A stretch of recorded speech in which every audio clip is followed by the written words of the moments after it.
is this long, many kilometers. You have this mitigation measure, this wildlife overpass in the middle. Usually before road construction, animals were crossing everywhere. Now you expect some funneling. At least that's what you hope. Some of the animals, not only the animals that used to cross at the location, but also some of the animals that cross to the right and to the left are going to find your overpass. So you expect higher average crossing numbers on your overpass in relation to what you find in the surrounding landscape. And that we find for rabbit and badger. Of course, you can ask the question then, is this enough? But I will not go into that yet. You also see that other animals, it's a very low sample size here, it was just a little bit of data I put in here, but like for hare, we see that they hardly use the overpass, and you find higher relative densities in the surroundings. It's just to illustrate that you have to do both things to put things in perspective. Select appropriate research methods, think about it, what is useful for you, and there are many techniques, and there are also some manuals, some handbooks already available, and the handbook is also under construction in Europe. We started that idea last year, and we tried to make a handbook for all these methods. Sand beds is of course possible, and you find all these tracks in it. For ink plates, it's the same principle. I don't know if you have used it here. You put ink in the middle and paper on both sides, and the animals walk through the ink and give these nice prints.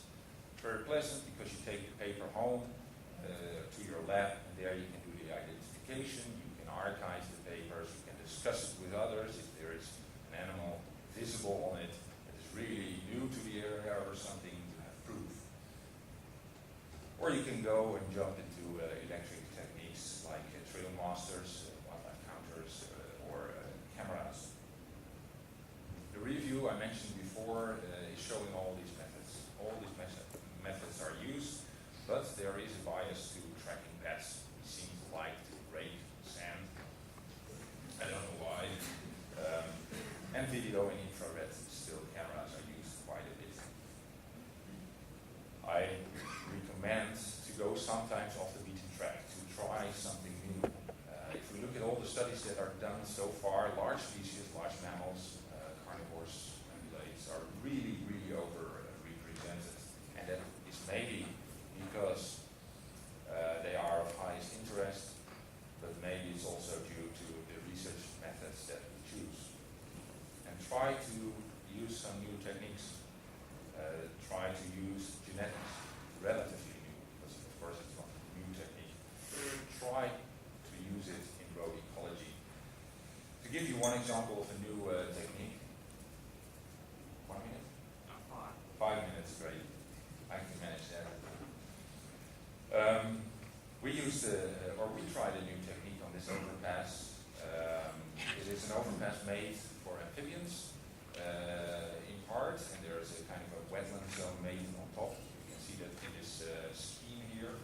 Kind of a series of small ponds. They start on top of the overpass. The water pump is bringing water to the top and moving it sidewards to the larger ponds. And we thought how to monitor amphibians. We can do it in the old-fashioned way, putting up little fences and buckets, dig them in the ground and catch the animals. But we wanted to do this for a long time. You cannot do that with the trapping technique because you have to be there every day to be sure that animals don't get killed. So what we did, we put in just wooden plates, artificial refugia as we call them, plates of 60 by 60 centimeters in 4 transects. And animals tend to crawl beneath, and the only thing you have to do, or volunteers can do, is to lift up the plate and count the animals that are hiding underneath. It's very good. It's a standardized way of looking or monitoring, even with people that are not professionals. And so there's a big difference in quality of observations, but everybody can lift up a plate and see what species is underneath. So we get pictures like this, distribution of the animals across the wildlife overpass. And we see that if we didn't do the plates, here you you see the sheets, I call them here, and the searching of the transect. So we did both methods, conservative one, just looking at the transect, and the plate transect. As you see, if we didn't do that, we would have much less sample size. In this case, we studied primarily also great-crested newt. It's an endangered species, a red list species in Holland. The funny thing about this one is that he has a belly pattern, and the belly pattern is unique for the species, and so you can identify him if you catch him again. So I'd like to ask you, kind of test, if you're still with me here. Well, because of the time, we have to speed up a little bit, but this is what you get, a whole series of pictures of animals that you catch on top of the overpass or in the surrounding areas. And you see that some animals are catched